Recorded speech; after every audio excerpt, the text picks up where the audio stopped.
Gloire à Dieu. Gloire à Dieu. Aujourd'hui, vraiment, c'est un jour de victoire. Un jour de victoire. Gloire à Dieu. C'est le message qu'il a mis sur mon cœur. Seigneur, nous te bénissons.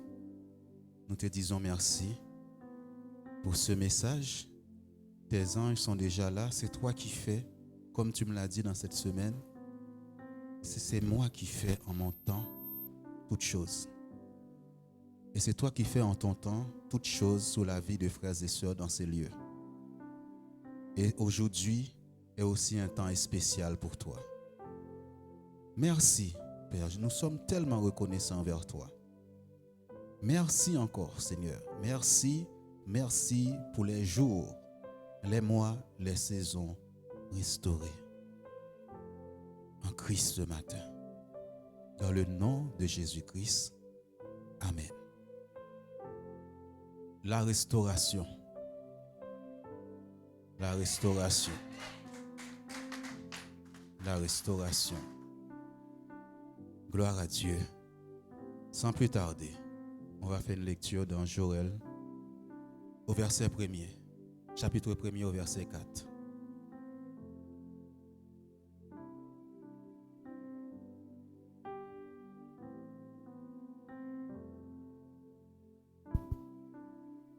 Je lis la parole de Dieu. Ce qu'a laissé le gazam, la sauterelle l'a dévoré. Ce qu'a laissé la sauterelle, le gélec l'a dévoré. Ce qu'a laissé le gélec, le asile l'a dévoré. Amen. Gloire à Dieu. Si vous connaissez le passage du livre de Joël,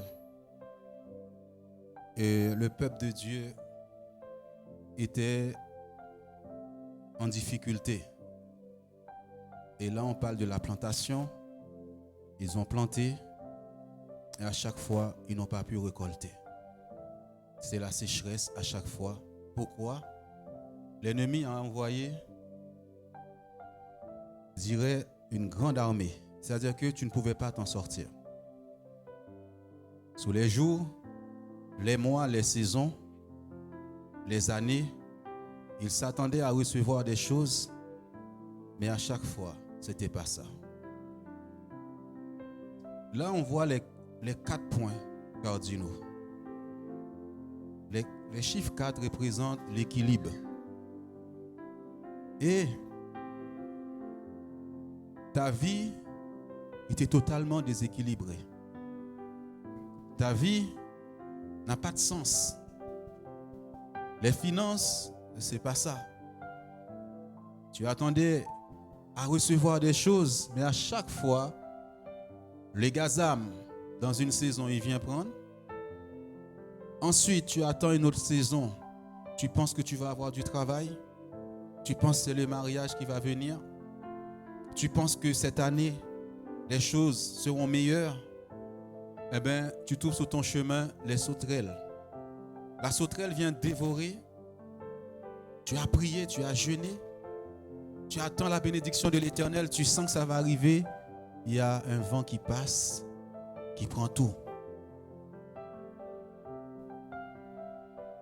Ce qu'a laissé la sauterelle, le gélec l'a dévoré. Et ce qu'a laissé le gélec, le asile, l'a dévoré. C'est-à-dire que ta vie est faite de déceptions. Et par moments, on peut se dire, se demander, où est Dieu dans tout ça? Ce matin, si Dieu m'a inspiré ce message, il n'est pas pour rien. Dieu l'envoie pour toi. J'ai pensé à prêcher sur autre chose. Et pendant, j'étais au travail, mardi, un chant venait sur mon cœur et je n'arrêtais pas de chanter au travail. Je travaille ce chant, je chante. J'ai pensé pour moi. Le lendemain encore, je me suis mis à chanter ce chant, à chanter. Et d'un coup, je me suis arrêté. Je crois que c'est le Saint-Esprit qui m'a arrêté. Il me dit, mais si tu chantes ce chant, c'est que je veux que tu apportes quelque chose à l'église. Vous savez, c'était quoi ce chant?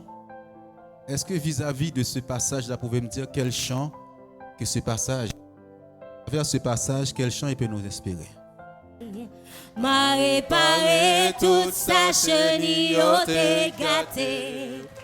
Toute année cricket, yo dévoré. On a dévoré ta vie. M'a descendre, restaurer ça pour moi. On a dévoré des choses que Dieu a données à l'église. L'église là, Seigneur a dit. M'a réparé. M'a réparé toute sa chenille, yo t'es gâté. Ta santé détruite. Toute année cricket, yo dévoré. M'a va descendre, restaurer ça pour moi, yo. Va bénir l'église là, Seigneur a dit. Gloire à Dieu. Alléluia. Dieu vient réparer ce que l'ennemi avait volé et détruire dans ta vie. Détruire dans ta vie. Vous savez, je me suis réveillé à 4 heures du matin pour la prière. Et il y a des chants qu'on a chantés ce matin. C'est des chants que je ne chante pas souvent personnellement. Et ça sortait de ma bouche. Je vous ai dit ce chant-là, c'était dans la semaine.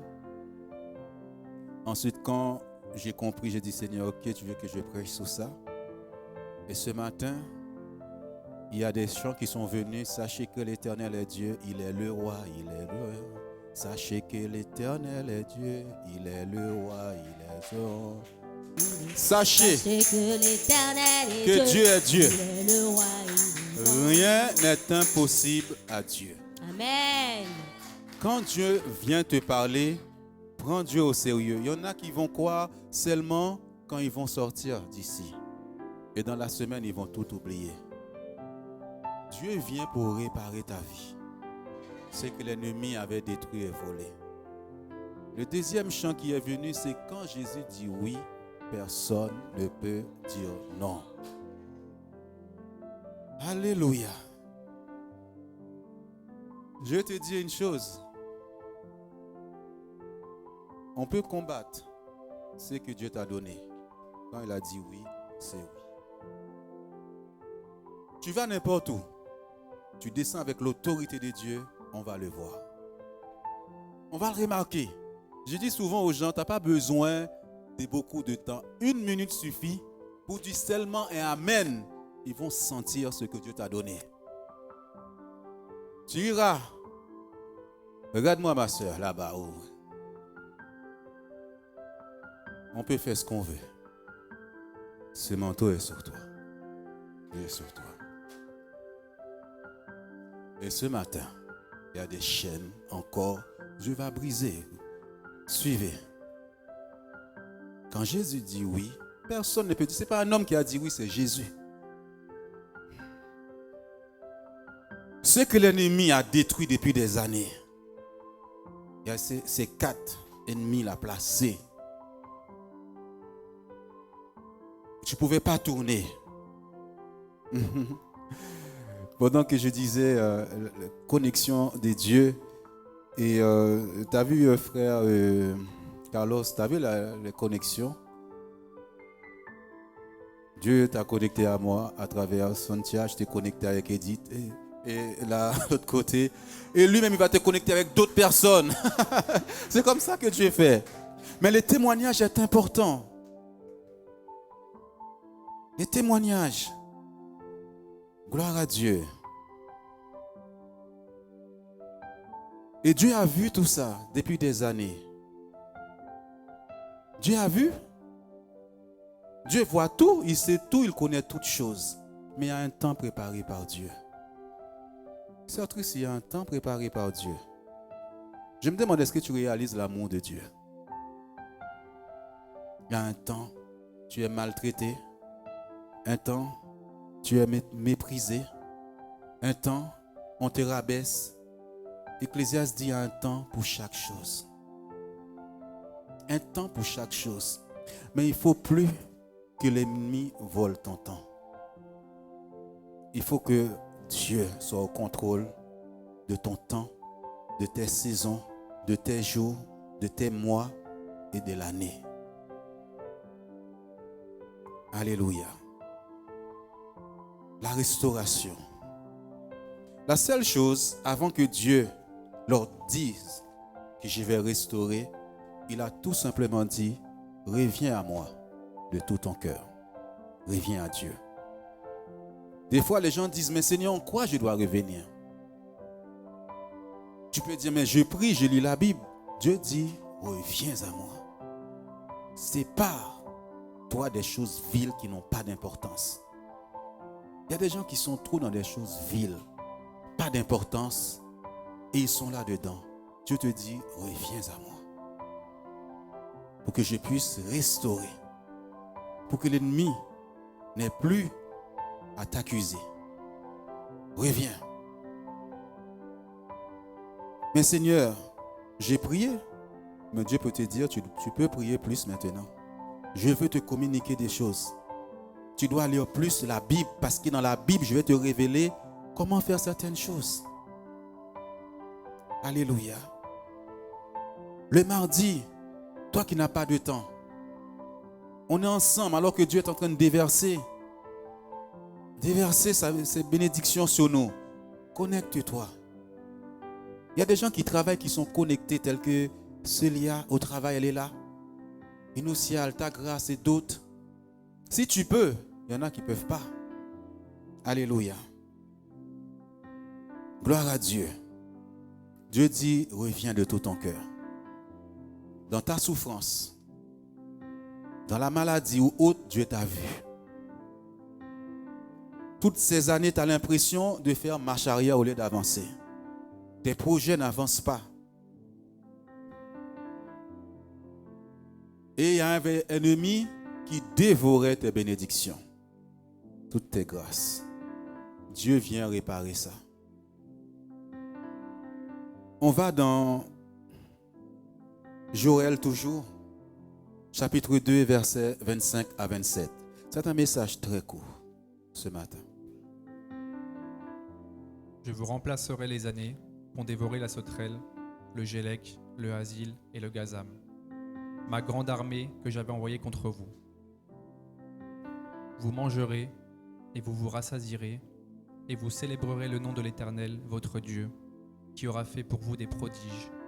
Et mon peuple ne sera plus jamais dans la confusion. Tu ne seras plus dans la confusion. Il dit, je remplacerai toutes ces années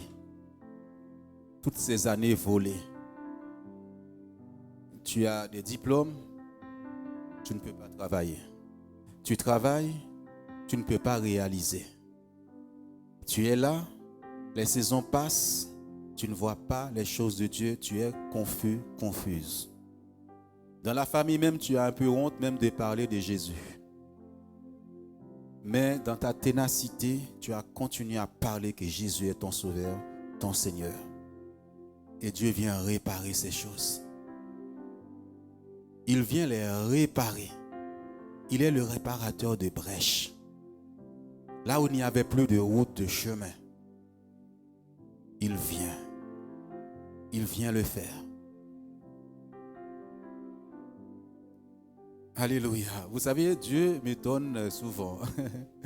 Vous savez, des fois, je vais faire mon sport et quand je fais mon sport dans ma tête, vous me voyez courir, mais c'est Dieu qui est dans ma tête en train de parler. Je parle avec Dieu. Franchement, quand on regarde le mariage de Marie, ça ne vous surprend pas?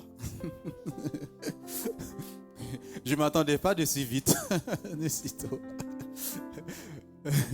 Dieu va te surprendre.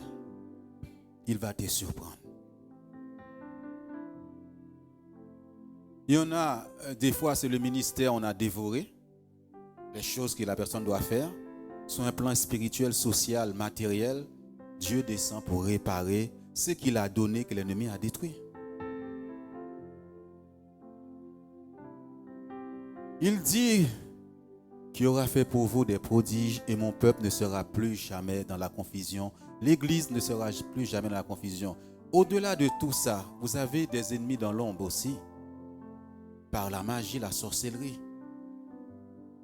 Parfois, vous êtes là, il y a des gens qui ne vous aiment pas, qui vous font des choses dans le dos pour vous bloquer, pour vous empêcher d'avancer. Parfois, on dit, la personne qui peut te faire du mal, c'est la personne qui te voit évoluer. Elle n'est pas loin, elle est là. Dans la famille, les amis et autour de toi. Mais c'est lui qui va être surpris de voir ce que Dieu va faire maintenant dans ta vie. La patience, c'est la meilleure des choses. Même là où tu as été critiqué. Même là, les gens, je me rappelle dans un moment de ma vie où ma vie était totalement bloquée. Je n'arrivais pas à avancer parce qu'on avait bloqué ma vie. Je voulais aller loin, mais je ne pouvais pas parce qu'on m'avait bloqué. J'avais des ambitions, mais je ne pouvais pas parce qu'il y avait un blocage dans ma vie. Et les gens pensaient que je n'étais pas ambitieux. Il y a des moments où tu ne parles plus parce que tu sens que tu es enchaîné. Les ambitions, tu les as, mais il faut le moyen, mais on te bloque. Il faut trouver un travail pour pouvoir réaliser certaines choses. Il faut une pensée de Dieu. Il faut qu'il y ait des gens qui viennent aussi par moments t'aider. C'est ce qu'on appelle des connexions de Dieu. Des fois, une personne, tu peux rencontrer une personne, il met un déclic dans ta vie. Alléluia. Il ne faut jamais négliger les connexions, les rencontres de Dieu.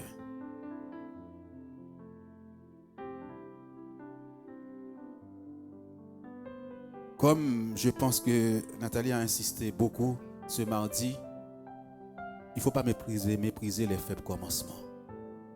Ne faites pas ça. Vous savez, beaucoup de gens sont passés à côté en venant à cette église. Vous n'êtes pas encore nombreux, mais tu ne sais pas ce qui est en train de se passer dans ces lieux. Alléluia, gloire à Dieu. Les bénédictions de Dieu ne dépendent pas de tout ça. Vous savez, Jésus, il avait seulement 12 disciples autour de lui. Les autres, c'était juste de la foule qui passait. Parfois, quand Dieu vient te dire certaines choses, parce que Dieu a dit les années. C'est-à-dire qu'il y a eu plusieurs années, tu es dans cette situation. Et je remplacerai, tu peux revenir en arrière. Je vous remplacerai les années. Il y a des choses, ça fait des années que ça dure. Des années que tu souffres, tu es dans cette situation. Et parfois, quand Dieu t'envoie cette parole, tu as du mal à croire. Parce que ça fait tellement longtemps. Tellement longtemps, je suis dans cette situation où Dieu m'a dit de faire ça et ça ne marche pas. Il y a un temps pour chaque chose. Si Dieu m'a permis de parler de ce qu'on appelle des connexions, fais attention. N'allez pas dire ce pasteur-là n'a pas ça. Ou mon pasteur a ça, il n'a pas ça. Non. Moi, je peux apporter, m'apporter. Je me rappelle quand j'ai déménagé, frère Claude a fait des choses que moi, je n'étais pas capable de faire. Frère Oscar, Michael, moi, je peux apporter autre chose. On n'a pas les mêmes talents. On n'a pas les mêmes choses. Mais si Dieu permet ça, c'est pour que moi, je puisse t'apporter quelque chose. Toi, tu vas m'apporter aussi quelque chose. Il ne faut pas négliger ces choses. Même si tu as un bac plus 60, moi, j'ai rien du tout. J'ai des choses à t'apprendre. Tu as des choses à m'apprendre. Il ne faut pas négliger ces choses-là. Surtout, la Bible dit, ils ont logé des anges sans le savoir. Là, c'est-à-dire que quand l'autre église est venue, Dieu a envoyé ses anges ici pour voir comment nous allons les recevoir. C'est très important. La façon dont tu reçois, là, c'est la façon dont tu reçois Dieu. Si tu les reçois mal, tu as mal reçu Jésus. Si je vais dans un endroit où on me reçoit mal, c'est Jésus qu'on n'a pas reçu. Faites attention.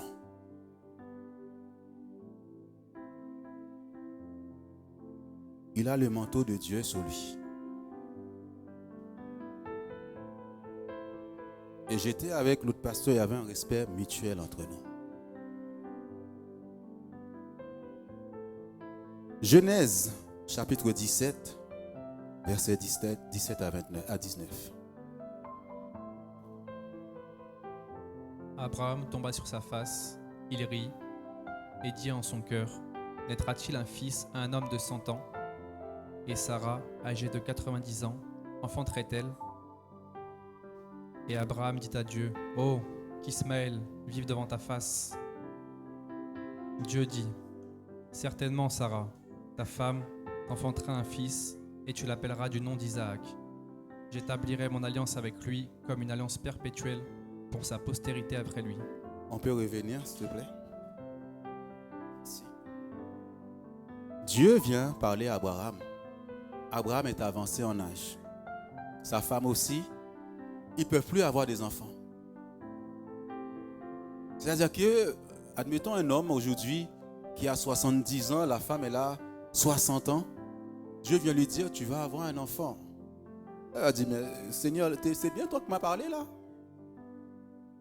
C'est bien toi qui m'as parlé. La Bible dit, Abraham, qu'est-ce qu'il a fait? Il a ri. C'est pas possible, ça fait des années, ils attendaient cet enfant. Cet enfant n'est jamais venu. Par moment, il y en a qui disent, Seigneur, que cet enfant-là vive devant ta face. Qu'Ismaël vive devant ta face. Mais, il y a un enfant parfois qui vient hors de certaines choses des plans de Dieu. Mais Dieu, ce n'est pas cet enfant-là qu'il attendait. Il attendait Isaac. Et les années sont passées. Pour ça, Dieu dit, je remplacerai ces années-là. Et Abraham n'a pas cru. Il dit non, ce n'est pas possible. Seigneur, ça fait des années que ça ne marche pas. Il y a des choses qui sont nées du Saint-Esprit de Dieu. Qui ne sont pas nées de la chair. C'est selon le plan de Dieu.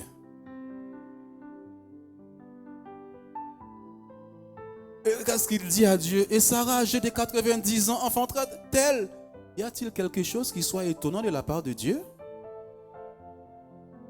S'il est un Dieu de miracles, il est capable de le faire. Abraham discute avec Dieu. Peut-être ce matin, tu es en train de discuter là dans ta tête. Seigneur, ça fait tellement longtemps. Je l'attendais depuis des années, il n'est jamais venu. Et aujourd'hui, tu me dis que tu vas restaurer cette situation de ma vie. Quand Jésus dit oui, personne ne peut dire non. Il est Dieu, c'est lui qui a créé Adam et Ève. De rien du tout. Il est ce même Dieu qui est en train de te parler ce matin. Fais-lui confiance. Je ne te parle pas de me faire confiance à moi, fais confiance à Dieu.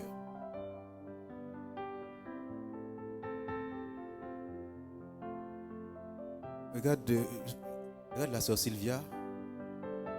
Elle a enfanté un enfant, je ne sais pas à quel âge. Et je vois Estelle, hier il a pris chez moi. Voilà. Estelle, elle a pris le jardin pour elle.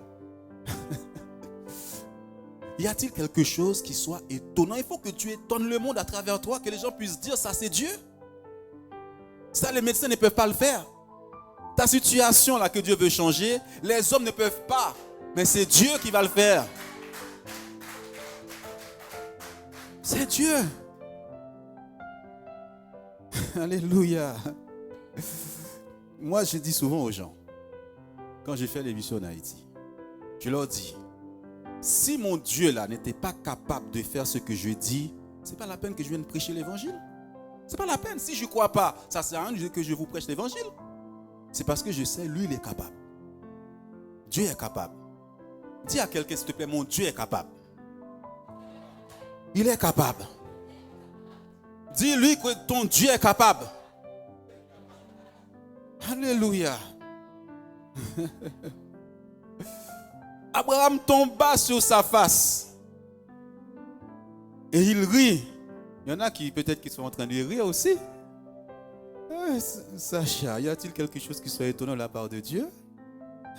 Les années gaspillées là, Dieu va restaurer ça. Alléluia. Dieu va restaurer ça. Il vient restaurer ce matin. Il vient restaurer. Il vient restaurer l'église. Tout ce qui avait dit là, l'église là, il ne va pas avancer. Ils ont fait des choses. Dieu vient restaurer. Et moi, j'ai toujours annoncé ceux qui vont être devant moi, ce n'est pas moi. Alléluia. Dis à quelqu'un ce matin, tu es un géant. Les Goliaths tombent devant ta face. Alléluia.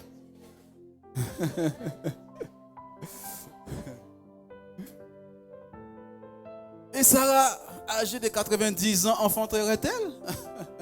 Et moi, j'ai plus envie. J'ai 100 ans maintenant. Vaut mieux la fin d'une chose que son commencement. Même si ta vie au commencement, c'était un désastre, Dieu dit la fin sera meilleure. Vous savez, Edith est là. Et moi, on m'avait dit, regarde, lui, c'est ça. Derrière. C'est ce que Dieu a fait. Il m'a pris derrière. Il m'a fait avancer. À telle sorte, maintenant, ils disent, lui, il est béni. Homme de Dieu. Alléluia. C'est ce que Dieu fait. Je lui ai fait confiance. Éphésiens chapitre 5 au verset 16.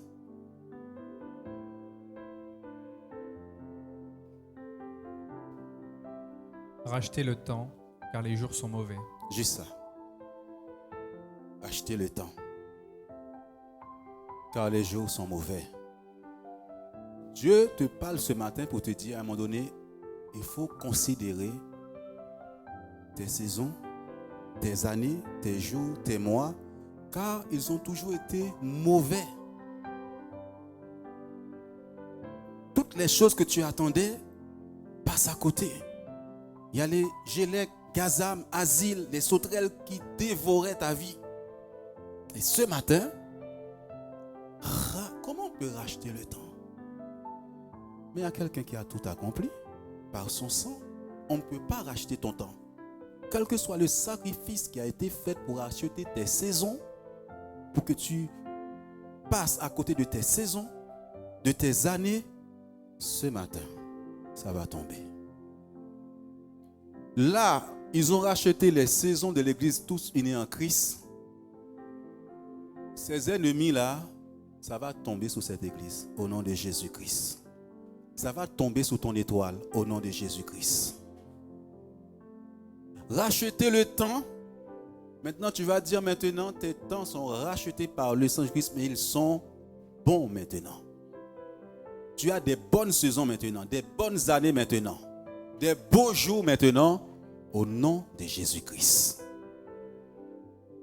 Voici le message que Dieu a mis sur mon cœur pour vous, pour l'Église, pour tout un chacun. Alléluia. Jésus, merci. Éternel des armées, merci. Hey, hey. Jésus, merci. Jésus, merci. Tu as vu nos liens, tu as vu nos chaînes, tu as vu les sacrifices. Oh, tu as envoyé ta parole. Jésus, c'était pour nous libérer ce matin. Oh, Église, crois-le. Jésus, l'Éternel des armées est son nom. L'Éternel des armées est son nom.